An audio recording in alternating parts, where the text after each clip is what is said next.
Welcome to Outside the Fame. I'm Jayme Parker, and we're coming to you from beautiful Florida, where we caught up with a true Boston sports legend. From his glory days at Boston College to 21 years of professional football, including 12 in the NFL, Doug Flutie can pretty much do anything that he puts his mind up to. I mean, he is a surfer, a drummer, a podcaster, and even an actor. But did you know that he has a flair for collecting cars? I mean, holy collection, Batman.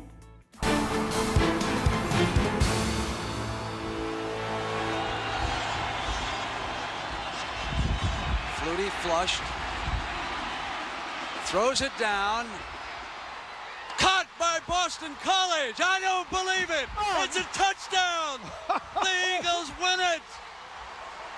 Unbelievable. I don't believe it.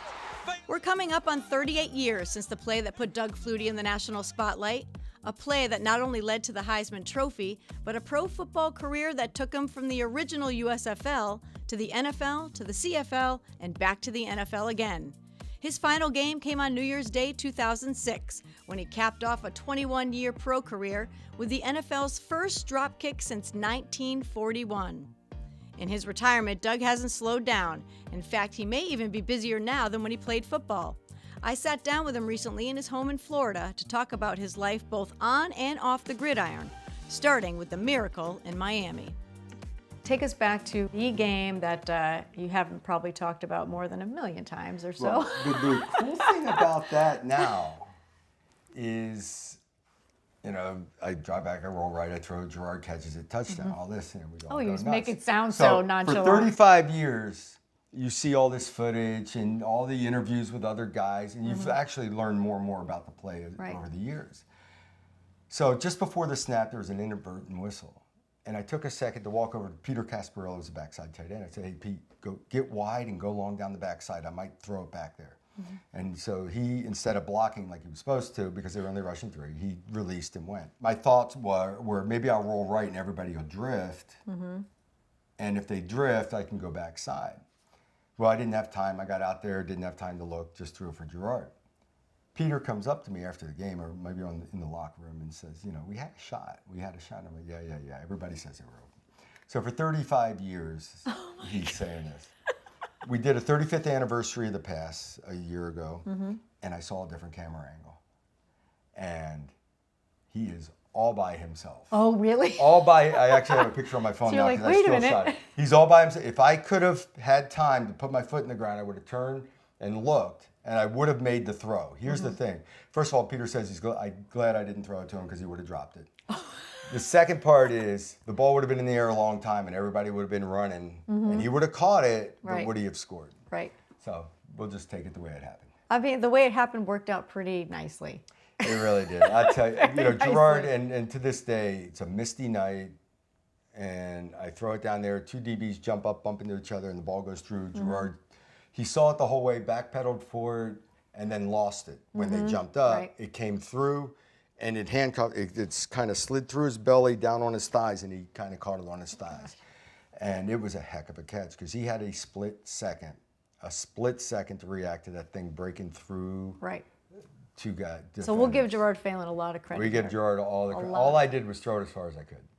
Actually, and that's a lie. But it was accurate. I mean, come on. I threw to an area. Yeah. And I had retreated all the way to my 35-yard line, actually, and had to throw it about 65 yards. And I thought in my head when I was making the throw that I was still near midfield and just threw more of a line drive because I didn't want to like sail it and send it out of the end zone. Right. So I felt like I was throwing about 50, 55 yards. And that just shows you what adrenaline does. 65 yards. It went 65 yards, and I threw it more like a line drive, not a line drive, No, I know, but a little bit. rather than one of these. Not a huge arc, yeah. So I do. Could you throw it 65 yards today? Probably. With I don't know, you stay in good baseball, maybe. I could throw it about 52, 53 yards right Okay, now. all right.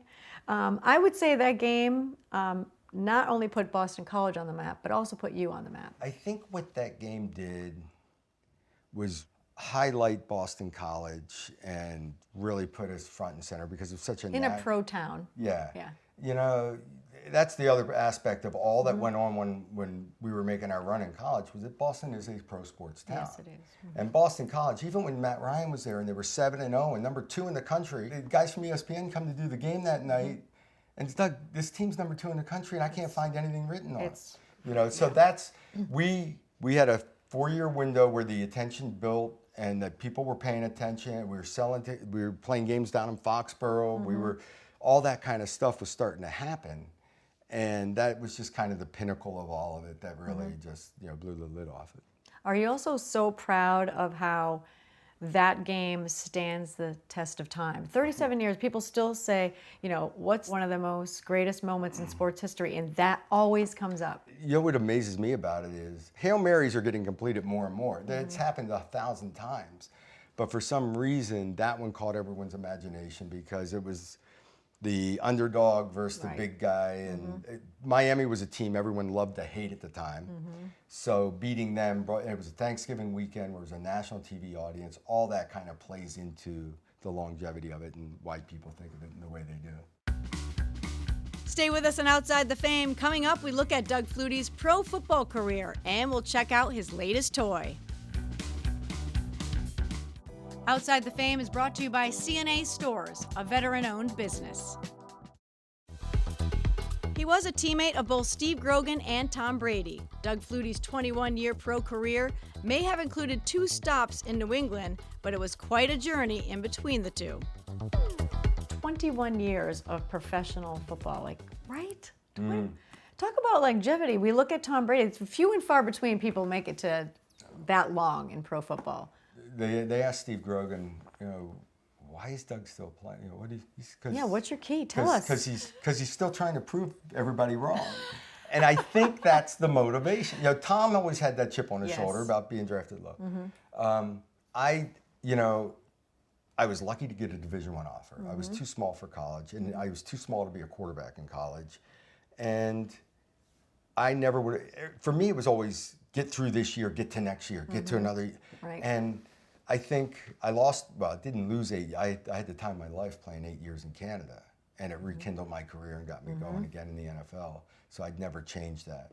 But, you know, I think a big part of it, and the reason I came back to the NFL was to try to prove people wrong. That is like, that kept you going for a long time though, Doug. It's like, well, I said to myself, I said, when I came back, I'm going to go 2 years in Buffalo, 2 more years, try to do this, and then I'll be done. Because I was already 34, 35 years old. And you just, I don't know, you just keep going. And I love how you kept that fire in your belly worked the whole time. Compare the NFL to the CFL. The CFL is what the NFL is doing now. The CFL was spread it out, be creative, quarterback running, and spread these guys out and just let it fly. I got to use my skill set more. Your speed and your craftiness. It almost felt, because the field, you got an extra 6 yards on each side, and I'd break pocket, break contain, and it's kind of a muscle memory thing where you kind of turn that corner, and all of a sudden it was like I was doing that and I had all this extra space. So it almost felt like I was cheating when I took off and ran. So then you come back to the NFL, 1998, and you're at the highest level and comeback player of the year, your first Pro Bowl.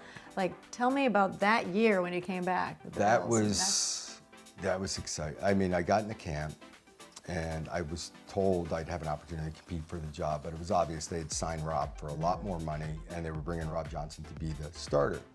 The game had changed and there was a lot of the zone blitzing stuff and all this stuff. I had a lot of learning going on. And the first couple weeks of preseason, I was sluggish and it was not easy. And then we're playing in a preseason game and it all started coming together, and the vision and the understanding of things, and I started moving the ball and it's like, okay, I can do this. First game of the year, Rob gets banged up. I come in off the bench in San Diego. We come from behind. They kick a field goal. We got to go kick a field goal in the last second. March that bang, and we miss the field goal.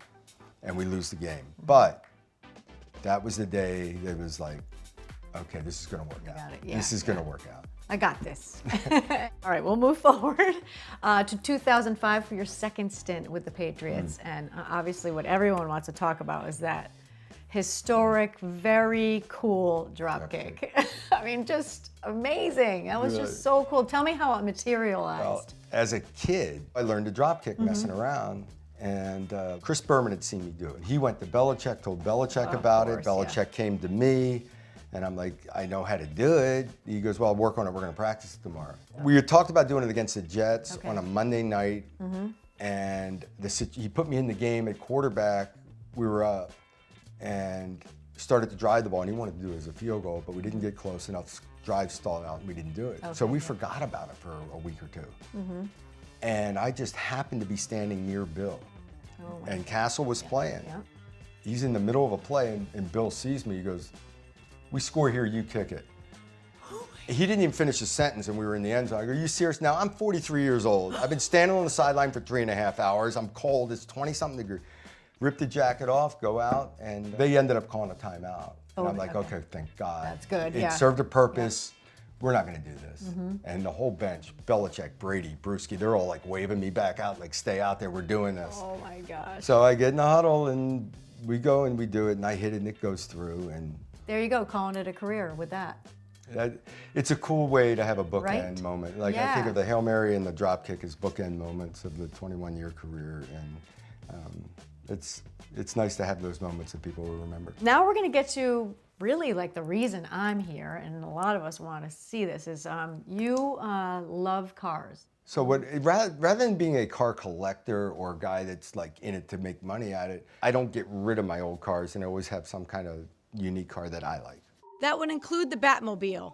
4 years ago, Doug bought a replica of the 1966 Batmobile and just recently replaced it with the 1989 version. This is the Michael Keaton version? Michael Keaton version. It is a replica. It's a Corvette engine and chassis, and it's very, very drivable. As a matter of fact, you took it to hockey. I took it to hockey last night, yes. The guys all had to find, they saw the pictures that were posted around town on Facebook and knew I had it, and it's like, you gotta bring it to hockey.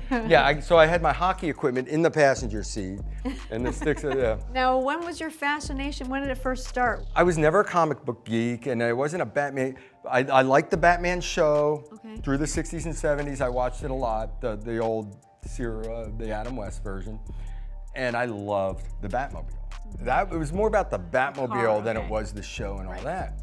So when I found out, and Laurie's the one, my wife just stumbled on a website that made replicas. That initiated all this. Coming up on Outside the Fame, we will talk to Doug about his very successful foundation. Plus more from the Flutie Bat Cave, and you better believe I'm getting a ride in that car.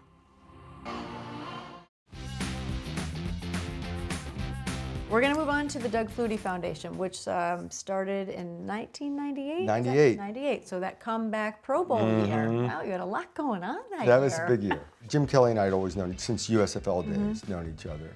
And Jim had started a foundation for crab A's to seed for his son, Hunter's Hope. And so we were talking, I'm like, yeah, I should start a foundation in Dougie's name. And that kind of kicked it off. And it just timed up with the year that all of a sudden I started playing. I became the starter. The Flutie Flakes was just an endorsement opportunity that I signed during the off season. And it actually timed up with when I started my first game. Was the launch of the Flutie Flakes. We put that money towards the foundation. And Flutie Flakes, I think we sold 4.5 to 5 million boxes. Wow. And that's brought in over $1 million, like almost $2 million towards the foundation over the years. And brought notoriety right away to the foundation. People might want to have you give the update on Dougie and how he's doing, and you know, he got diagnosed when he was 3, right? Right. 3, okay. And now he is? He is 30 years old.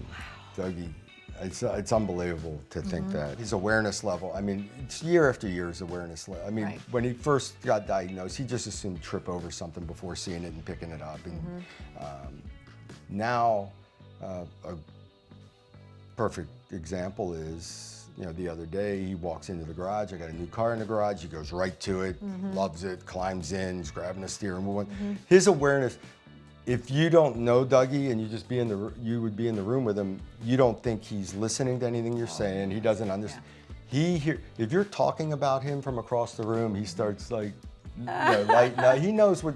So we always talk to him as if he understands every word we're saying. I do say he's got us all beat because he doesn't have a care in the world and he's the happiest kid I've ever seen. Oh, he's so happy, so happy. But he swims and he horseback rides and He horseback rides on Thursdays when the waves are minimal, and especially during the summer. He gets cold easy, so he doesn't want anything to do with it during the winter. But I'll get him on a big board and just slide him in the waves, and he'll ride on his knees. And he loves the water. He loves being, he's a boy. Dougie's dad also seems to have some boy in him. Now let's get back to the Batcave. I've become very friendly with Adam West's former agent, so he's gotten me some stuff that's autographed, and Burt Ward, Adam West. I've got Yvonne Craig was Batgirl, picture with all three of them there, an autograph. The entire cast autograph a picture. Adam West signed cowl. Look at that, that's awesome. And I stole a chip of rock from Bronson Canyon, which is the original Batcave, when I went out and visited. I took a little piece off. He borrowed it. We're not gonna say stole. California would be like, you owe me 85 cents in taxes. Everybody remembers this. William Shakespeare had Alfred would answer the phone and get Batman. Batman come running in, talk to Commissioner Gordon, and they go to the bat poles, lift the head, click the switch, the bookcase slides, and they go down the bat poles. So you gotta have a William Shakespeare. I'm actually a little bit happy that you don't have the bat pole because I'm sure I would have had to slide. We would have had, now there was a possibility because Laurie's closet is up there and it's a big, and behind the closet there's a walkway where I could have put a door in and actually put a pole down into the back cave. Well, It was discussed, it was vetoed, and did not happen. That's awesome. Clear on my side. How fast can this bad boy go? Oh, we're about to go 170, 180. What? Just ahead, we take the car out for a little spin around the neighborhood. More with Doug Flutie on Outside the Fame when we return. I am here with Mike Anastasi, the co-founder of Spectrum for Hope. Mike, just tell us the story behind Spectrum for Hope and why you got it started. Sure. We have 2 children with special needs.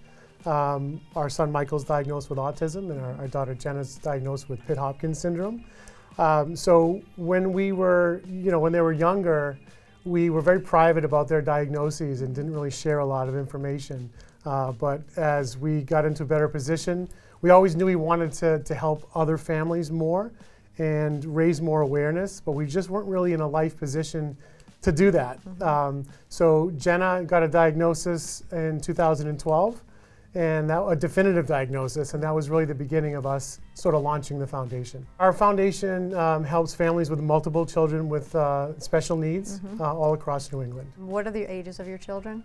So our children's ages now are 20, 18, and 16. Wow, Yeah. so that's a lot to deal with for one family. It is, having one child with autism or special needs is challenging, but having multiple children with special needs is really a unique family dynamic. And what services do you offer them?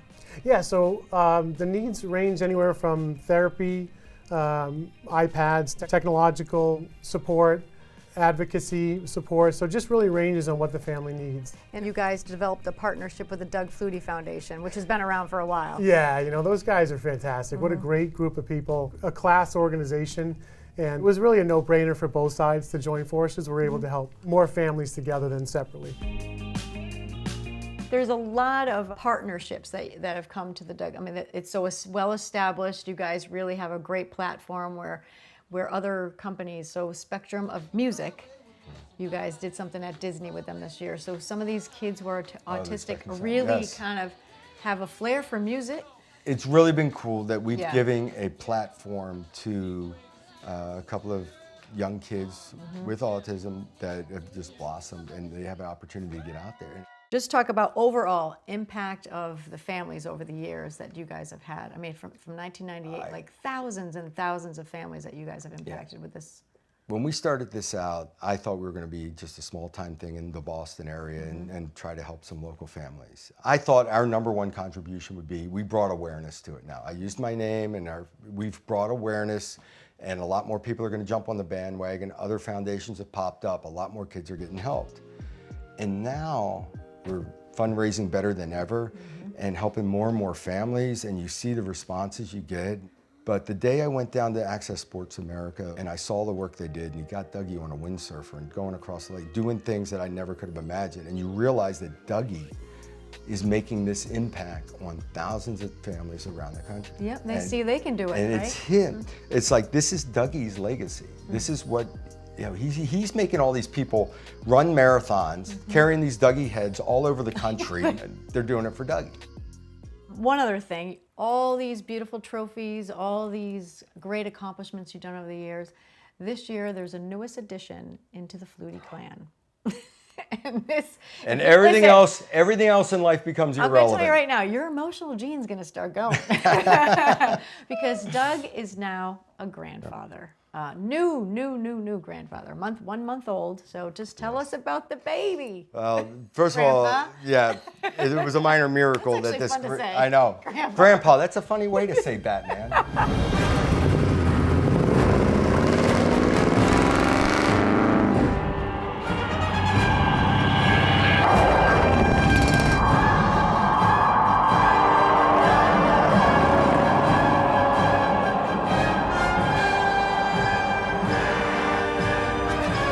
Doug might need a little bit more of a hidden entrance into the Batcave, but the ride in the Batmobile was quite an experience.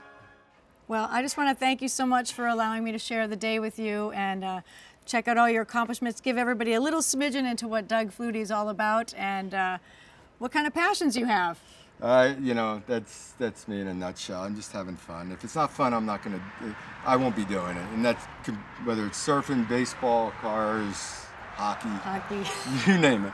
It keeps you young at heart, right? I guess so. Try. All right. Well, thank you so much. I really do appreciate it. You have to get older, but you don't have to grow up. There we go. Never grow up. Never.